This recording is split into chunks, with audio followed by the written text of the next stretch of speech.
Hey everyone, I'm Rachel, And I'm Jen, and welcome to Devilish Bookworms, the podcast. where we read and review books and release episodes every Tuesday. This week we have Grove Hollow Metamorphosis by Shelby Nicole McFadden. Yay! After the death of her grandfather, orphaned 17-year-old Jade Whitney is sent to live with her eccentric Aunt Ruth. With a new town, a new school, new friends, and a possible new romance with a gorgeous school quarterback, you'd think Jade wouldn't have the room for anything else. But who can resist a handsome Victorian ghost and a century-long murder mystery? Dun, dun, Dun, dun, dun. dun. So, first things first, we should mention that poor Jennifer has the plague. So, if she sounds a little bit off, it's I'm okay. dying. No, you're not.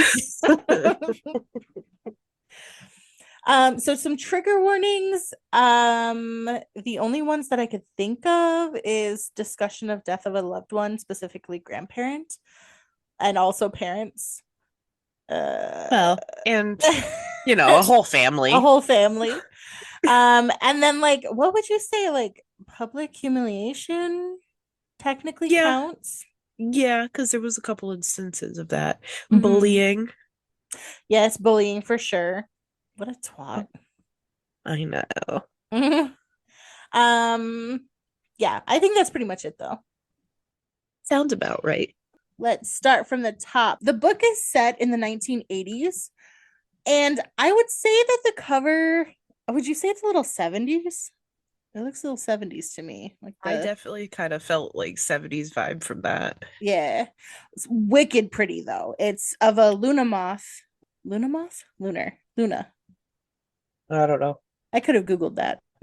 It's of a moth. Yeah, but it's the specific moth, like the green moth that like lives for like 7 days or something before it dies. We read another book that was like all about this moth. What was it called? No, that was the butterfly and it was Quicksilver. No, further back it was this moth specifically. Oh. Anyway, it's a beautiful cover. Oh my God. That's the book that you hated the daughter in. No, it wasn't. No, Are you it sure? was, Oh, wait. yeah, it was Well, fairies. It had to do with fairies. are you sure it um wasn't not Chloe Gong? it was not, Oh, it was not Chloe Gong. no, no, no, no. She did Uh, Immortal. yeah, no, it was Where Echoes Die. Wasn't Yep, that the one with the yep, scientists? Yeah. yeah. It was Wait, similar cover, the black and the silver, hold or on, the black and gold. I have to Google. No, not Where Echoes Die. Where Echoes Die, that was the one, that was the one with the chick that I don't know if we're leaving this in the podcast, but we've read so many books that they all just run together. They The are. book that I'm thinking, Where Echoes Die, is the one where the chick went to the town to look for her mom, and her mom had like died or whatever. It was like her and her little sibling. I can't remember if it was a little boy or a little girl. And then like the town was weird. And no one came or left the town. And the mayor was like running the whole show. And she fell in love with the mayor's son. What? They were living in a Winnebago or something. It was a, was it in Hmm. Arizona?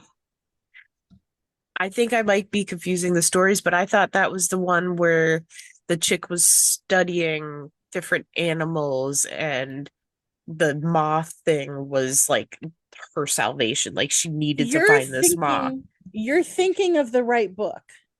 but it's But just Where the wrong Echoes Die title. is not that book. Okay, gotcha. Where Gotcha. Echoes Die is the one, it was like a gold cover or like a burnt Yeah. orange cover, and it was like the close of the person's face. Yeah. But anywho's, yes, this moth has come up before. Jen, can I tell you something that you are going to be baffled by? Can I tell you? Okay. Can I tell you? Sure. This is a series. Are you serious? Yes. It's a 4-book series. So the reason why we're baffled is because there was no indication in the book that there was going to be others. We thought that this was a standalone, especially because on Kindle Unlimited it says a gothic paranormal romance. And there's no like book one, there's no, and then it also says a 1980s gothic paranormal romance. So like there's no indication that there's another one. So we thought this whole time that we were reading a standalone, and it drastically affected the way we thought of the book.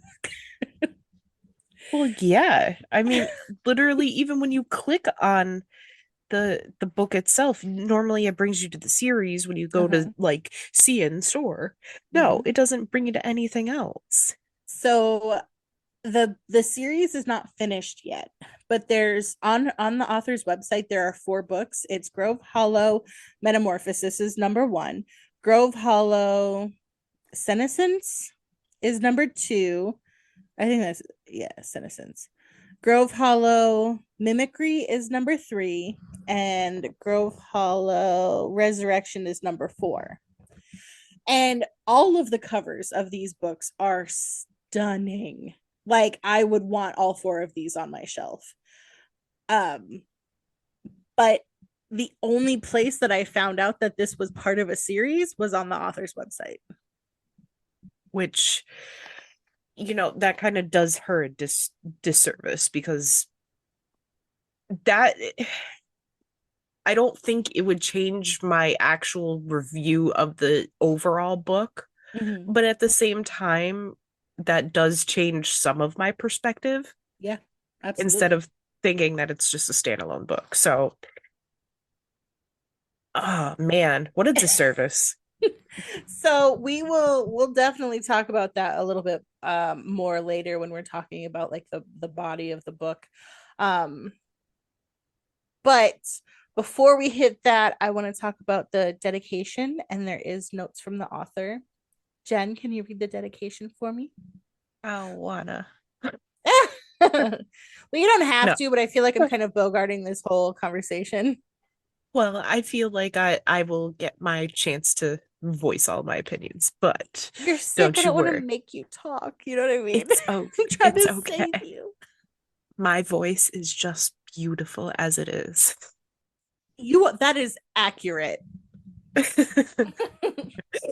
Anyways, the dedication is I dedicate this book to the incredible souls who have graced my life and shaped my journey with their love, kindness, and unwavering support. Aww. Aww. I hate us sometimes. I love us all the time. I do too. That's a really cute dedication. It, encompassed all the authors people. There's always that I'm always interested in dedications because sometimes the dedications, especially in like romance or like dark romance, they're like, you know, for all Yeah, the yeah. Uh-huh. women who want to get chased through the woods or whatever. Or Or whatever. And we're like, I feel so seen. And then or sometimes go or ahead. the ones that are like, you're gonna do what I tell you. Now flip the page. And then the next page it's like, good girl. And I'm like, So there's no need for that. There's like the book hasn't even started. those are my favorite kind of I know, books. I I'm love not him gonna so lie. much. I love him so much. Um, but then also like I know that if I was to write a book, I'd be like, well, I dedicate this to, my mom or like Jen or Uh, I don't know why I took such offense to you saying mom first. okay, I was gonna say you first, and then I was like, I should probably say mom first. It's okay. I don't take offense to it, but I started to, and I was like, ew, what am I doing? Okay, I you had to love like mom. self-regulate. Like, what's that chick who's Yeah. like, that's not fair. She made that. Oh, I need to calm down. Yes. Yes, that's exactly it. It's so Uh, funny. listen, I love mom, so no ill will. No. All right. So I know that you're dying to jump in. So let's get to the actual book. So Jade was living with her grandfather because her parents passed away, and then he passed away, so then she goes and lives with her Aunt Ruth, who's like this eccentric woman, and it comes out that like they're actually, the Whitneys are from like a really prestigious, rich family. And um so she has this new school, and she has bullies, and she has this hot quarterback guy, and she falls in with not the wrong crowd from my opinion of it, but like, like like the Misfits. They actually, Misfits. yeah, their Yeah. band is actually called the Misfits.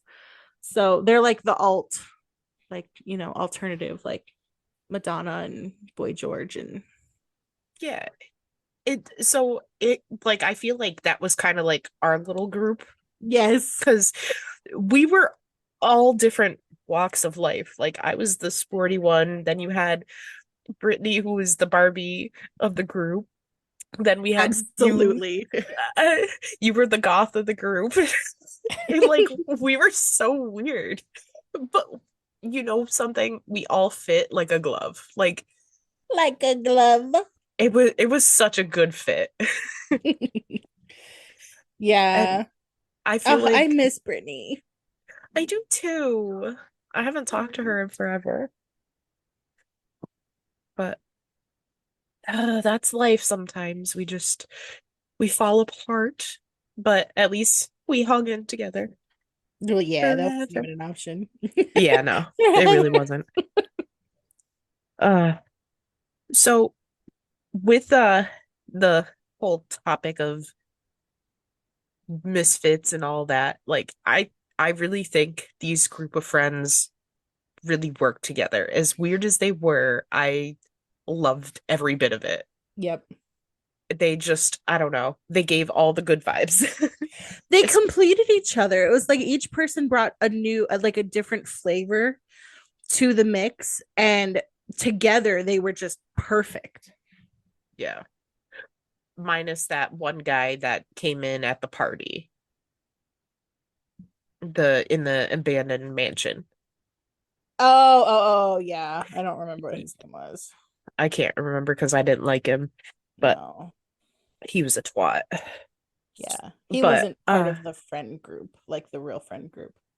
The no, core friend group. the core friend group. Yeah. There's always that like one awkward guy that just somehow ends up there and we're all like, Yeah, who is this guy? except when we talk about he who must not be named, in which case every time we went to his house different people were there, and it's like I've never spoken to you a day in my life, and you're just gonna sit there and like hang out with a friend I've known since I was like 4. How do you think I felt when, I would invite him over to hang with us here and then Uh-huh. freaking like all of a sudden there was like 5 different people that I didn't care about coming into my house. I'm like, who are you again? Why are you here? Like, where do you fit into this? Yeah, absolutely. And And then like, so that's after high school, but while we were in high school it was like you'd be walking down the hallway and see the kid that he was hanging out with, and you're like, do I say hi, do I not say hi, are we friends now? that's when the whole little head nod came into play. Just like, what's up? And walk away. Keep Walk walking. away. Uh, good old times. Good old times. I'm glad that you brought up the friend group, because that was a found family, like they were solid. Yes. And I think with someone who's been through so much grief, they needed that. Mm-hmm. Yeah. So I liked it. And speaking Yeah. of grief, that was one of the major things that I love that this author was able to do or write Mm-hmm. about was grief. She wrote grief very well. Mm-hmm. So at Okay. one point, she goes, it's unavoidable that the ones we love will someday depart to whatever unknown lies ahead, leaving behind a painful emptiness. With each passing day, the echoes of their presence slowly fade until the sound of their footsteps and the distinct tone of their voice become distant and forgotten. The memory of their physical presence in a room with us dissipates, reminding us only of their absence. And listen, I anytime I look at a picture of my grandmother, I can still hear her laugh. But as the years have gone on, like that, the laugh isn't as it once was. Like Yeah. I can hear it, but you can there's a bit of a change to it. And I feel like every year that I go on, it's like I miss that laughter, but at the same time, just like it's fading away, and I hate that. So I think she really did a beautiful job writing all that in there and making you feel more like what someone would be feeling at that very moment. I absolutely agree. And to build on that a little bit, I loved the fact that she brought it up randomly, because when you're feeling grief, it doesn't always hit you the same, and it doesn't always hit Mm, you all at once. So like you could be going about your day-to-day business and all of a sudden something triggers a memory and all of a sudden you're crying in the corner, you know. yeah. Facts. Because there's still moments of time that I still do that. Yeah, no joke. I did it. Me and mom did it in the car yesterday.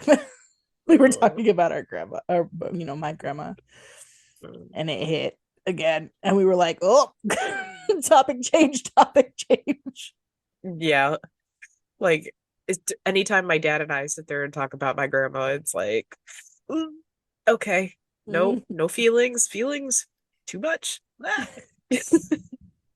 I I will agree that I love the way that she wrote the grief, but it's kind of a double-edged sword for me, because I love the way that she wrote, but also sometimes I think that she spent too much time on something. So it was like, it was beautiful. I wouldn't change anything about it, except for sometimes she tended, like, I think that some things were drawn out a bit, which would have been a problem. This is one moment where I'm kind of changing my outlook. It would have been a huge problem if it was a standalone book, because of the Mhm. fact that I know that there's 4 books in the series. I know that we're going to be able to get to the important bits, but beforehand I thought that, like, I mean, there were so many things that we didn't get answers to. There were so many things that we didn't, you know, uh see through, and then some things just felt like it drew out forever.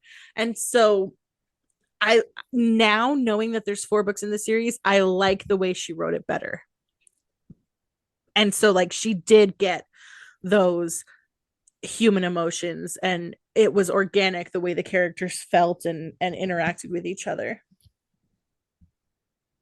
So I'm gonna play devil's advocate here Oh, because shocker. I'm just kidding. I know I love it, but at the same time, although this is a 4 book series and I do know this information now, it like I had said at the beginning, it doesn't change my overall viewing of the book Yeah. because, like you said, she took way too much time getting to certain things. And like in those moments when she's taking so much time to get to these points or major parts, there was nothing to really sit there and keep my attention.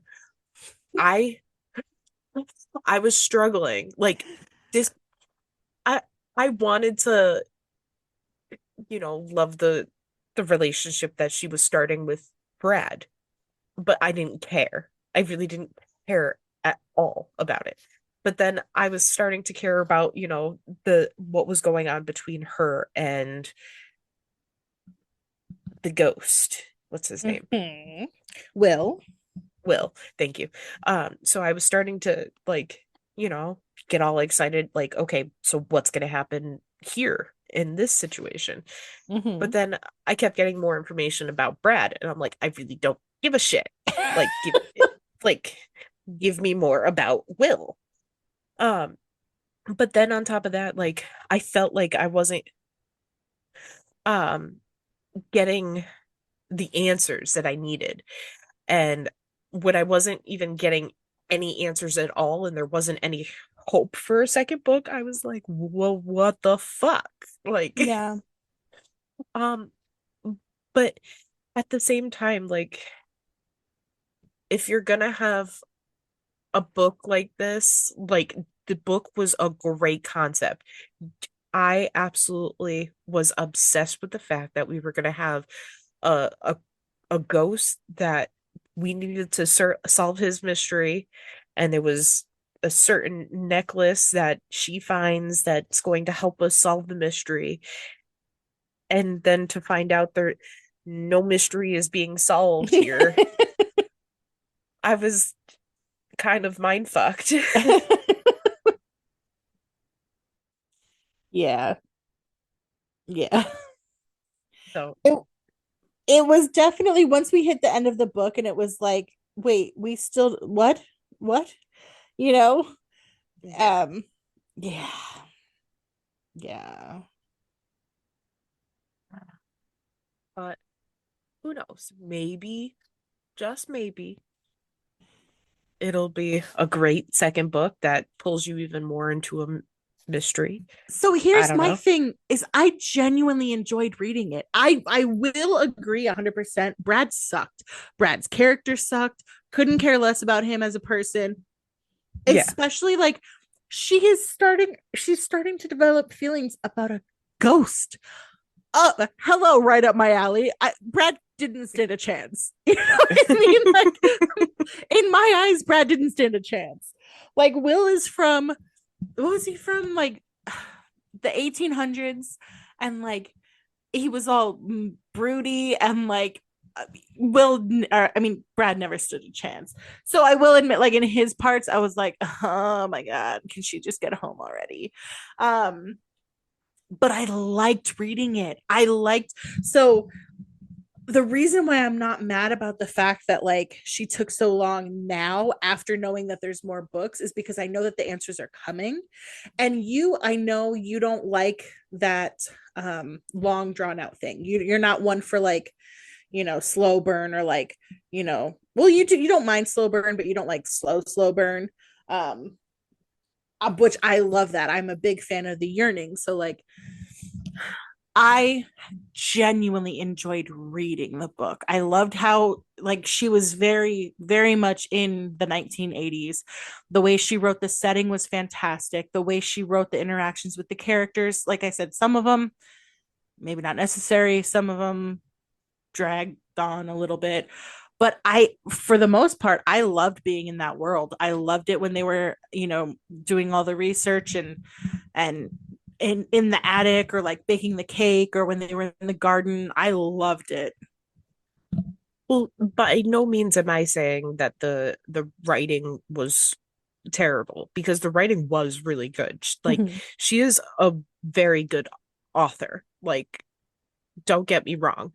I just think the execution, in my opinion, Yeah. fell a little flat because of the fact that like I literally I if I would have known, I wouldn't have been as upset about the end. Like, give me some sort of indication. And like the second page just saying like there's a series, like that wasn't enough to catch my attention because those are the pages you flip past. You don't look at Wait, those. it You says it in the book? it's I when I was going past the cover, because 90% of the time your Kindle does not open on the cover. Okay. Well, yeah, So it's a it's setting. right. But I've tried setting it and it almost 90% never opens on the fucking cover. Lame. But on the second page, at the very bottom, it says a gothic paranormal romance series. I missed that. But at the same time, like, give me something, like, give it to me somewhere else so I Book actually one, maybe. freaking know. Yeah, something. Something. When I say we were so upset, Jen, after I read the book, like, or when we were after the book was finished and we were talking about it, we were both like, "Is that's the ending? Are you kidding me?" Like we were so upset. It just, to me, that's, it just, mm-mm. Nope, dislike that. But like I was saying, her writing is really good. Mm. I just I if we could have wrapped up a little bit of something, or thrown a like another like mystery at the back of it, like, oh, but then there was this, Yeah. and then to be continued or something, some sort of indicator. But I mean, other than that, Well, and part of me thinks that like the end scene where she's like, "Will," I think that that was supposed to be like a big reveal or whatever, like a big moment. And it wasn't, and I think I'm wondering if it wasn't just because I thought that was it. maybe because I think we were both along that same like mentality of just like, what? But But um I do have to bring up a couple of things. okay. Um One thing is I need us to start having like sleepovers when we're a little older. That way we can be like these old lady friends in this book, because that was Mm, fucking adorable. yeah. And I love their energy so much. But also, can we talk about the tarot reading real quick? Yeah. So 2 years ago, the last time I touched my tarot deck, I pulled three of those same fucking cards.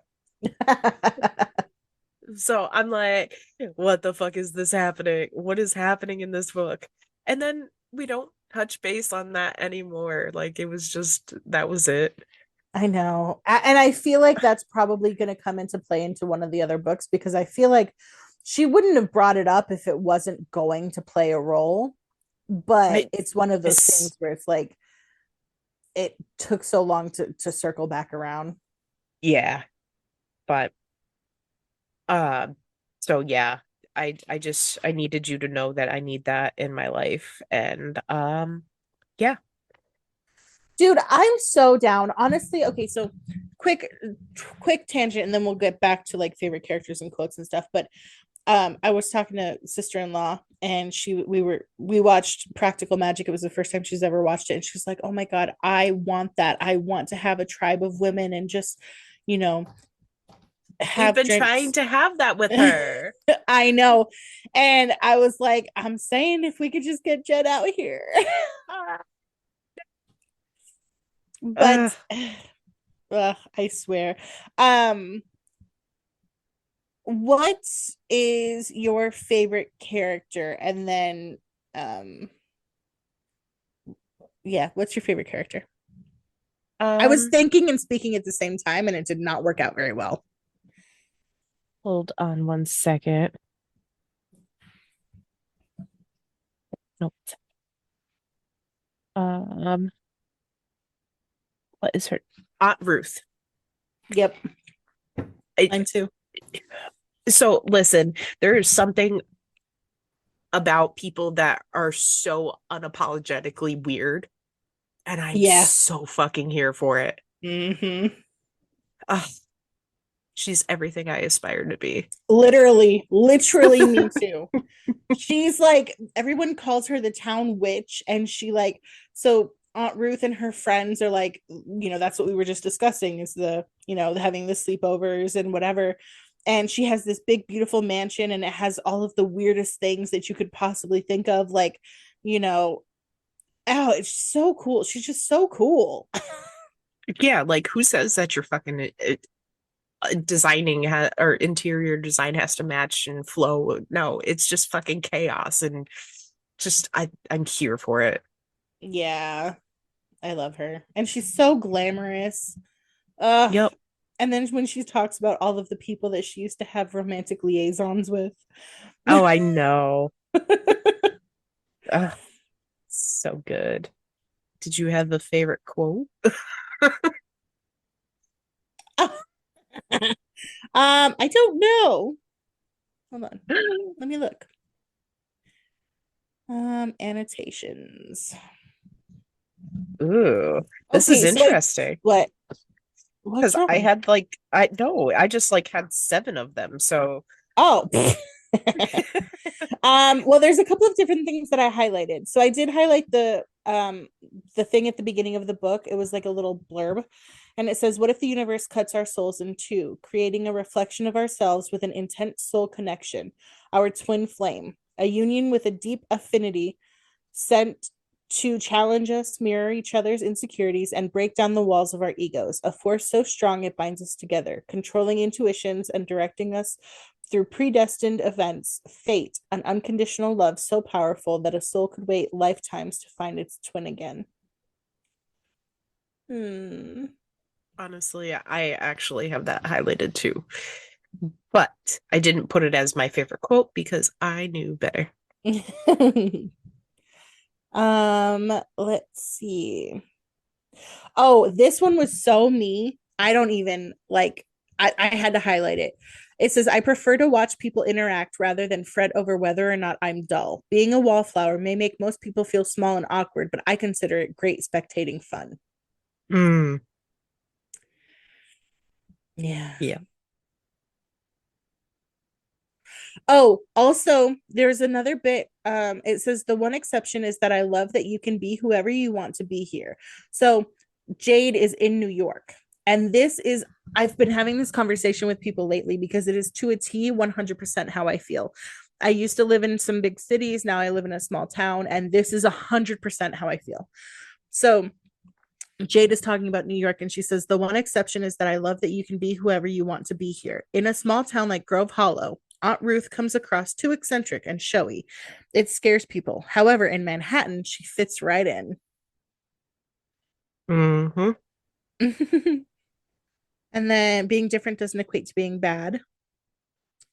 Um, just because something is not visible to the naked eye does not mean it does not exist. Sometimes you have to believe in its reality. Okay, I feel like you have this one, but if I push it aside, I don't have to feel the pain, if that makes sense. It does, Will says somberly, putting his hands in his jacket pocket, but the pain persists and festers within, doesn't it? Suppressing the pain will only lead to emotional and physical problems in the long run. I did not have that one. Oh, dang. Well, what Uh-huh. did you have, Jen? Ah, well, but let's start with, well, maybe I am a weirdo too, and you just don't know it yet. Boom. Boom. Um, I am but a lonely soul, barely existing. Mm. That was good. Um, ooh, wealth robs the brain of compassion. Dang. Then we also have the tyrant can always find an excuse for his tyranny, just like a bully will always find an excuse to bully. Mm. Then I long for a sense of belonging, to be understood, and to have my intrinsic value acknowledged beyond superficial judgments. Uh, Yeah. then I also have you don't realize how valuable the presence and weight of another human is until you have been deprived of it for so long.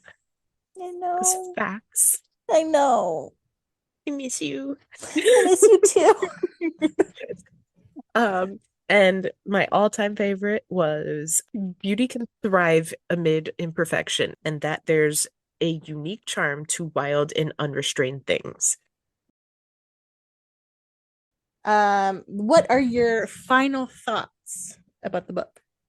Obviously, I wasn't exactly thrilled at Mhm. the incompletion of it, but I will say the writing overall was really good. So I really don't have too many complaints. Um, the obviously there was no spice, which was perfectly fine because, it's a young adult book. No big Mhm. deal there. Um, but yeah, I think she really did well writing love, grief, and um, wow, and loss. But at the same time, like I wish it was a little bit more to keep me entertained, you know? Yeah. Yeah, I get what you're saying. It's almost like the reason why I'm having such a hard time with it is because it had so many beautiful gothic settings. Like they had the winter formal, and it's this big beautiful dance with big beautiful dresses and this big beautiful castle. And like then there's so many amazing aspects, but I feel part of me sometimes feels like when I was reading those scenes, they didn't jump off the page. Like even the awesome Mm, things where the stakes were really high, it was almost like, and I don't know if it was because it was like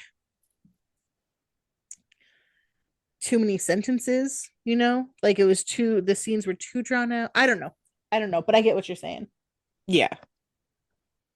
Um, as for me, I loved it. I will probably be reading more. I mean, I say that, but we read so many books. I'm gonna try. Um, um, this is a little teaser, but when we revamp things, maybe I'll add those to my list. But I would totally read the other ones because I loved being in that universe and I loved like, you know, especially the friendships. Anyway, um, so Grove Hollow Metamorphosis is the first book of the Grove Hollow series written by Shelby Nicole McFadden. You can find information on her other books and links to all of her socials on her website, shelbynmcfadden.com. That's SHELBYNMCFADDEN.com. And Jen, can you tell everyone what we are reading next? Next, we are reading The Cruel Dark by B. Northwick. Okay, I said it before and I'll say it again. I swear to God, we already read this book. And Jen was like, no, we have not read this book. And I'm like, no, I swear we did a podcast on this book. And then I looked through all of our podcast episodes and no, Jen was correct and I was not correct. And so here we are. I think we wanted to read it, but we just never did. Yeah, I think I remember seeing it. It was on my Goodreads want to read. So clearly I saw it somewhere and wanted to read it. Well, we're reading it now. Sweet. Thank you so much for listening to another episode of Devilish Bookworms. If you want to chat with us, be sure to check us out on Threads, Instagram, Facebook, and TikTok. You can also find our podcast on YouTube and wherever else you listen to podcasts. We will see you next week. Bye. Bye.